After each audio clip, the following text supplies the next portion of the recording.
Right, our final stroke we'll talk about, last but not least, definitely not least, very important for nice flow, upstroke. It's the other one of our two quiet stroke types. I'll show you a picture, I suppose, as a way of thinking about this. The tap before started low and it bounced and it ended up in the same place, low. But this upstroke, it does a quiet hit, it does the low bounce, but we let the stick, well, we kind of take the stick up. It's what our wrist does to create this. Because if we start low, then the stick just is going to want to bounce to where it started from. So we've got to help it out a bit to make it end high. And how we do this, we're using our wrist, which I'll talk about. Why would we want to do a upstroke? It's if you want a quiet note that is then followed by a loud note, because this is only give us low. We come high, then we're in a position to go loud, wallop. Distance is volume. So what we need to do, we need to draw our stick up from the wrist. So this is going to happen, and the stick is going to contact the surface you're on as if by accident, really, due to this angle that we create with the wrist. And it should feel very light, almost like you're not doing it, because you're not really, you're doing a wrist movement, and as a consequence of that, you're making a hit.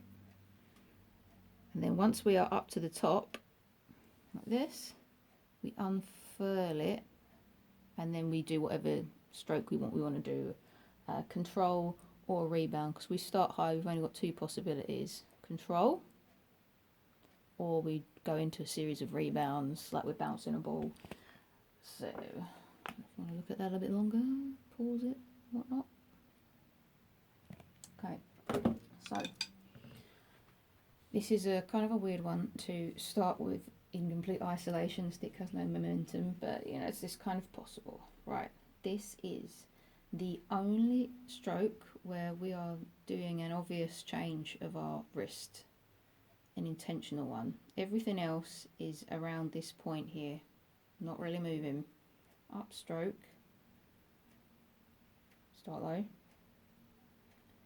and then this wrist is gonna come up. The stick is not gonna come up as such. This, see how it touched? That's because of the angle. Some physics stuff is going on. So just think about your wrist, don't think about hitting that pad. It will happen anyway.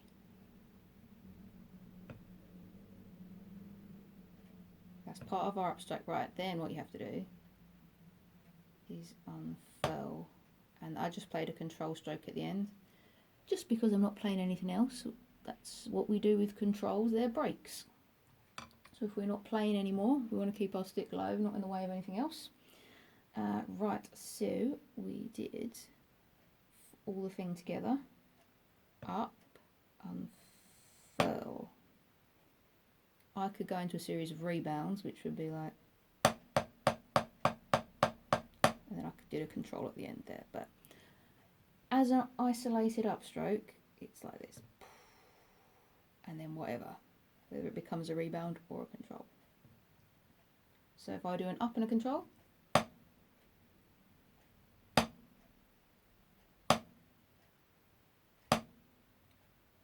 okay, draw it with your other hand.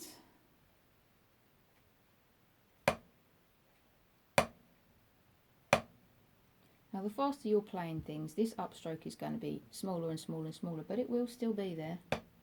And it's not something that you are going to think about when you get the knack of this. This stuff is becoming muscle memory, it becomes intuitive, but at first we've got to check that the movement is happening in the right way.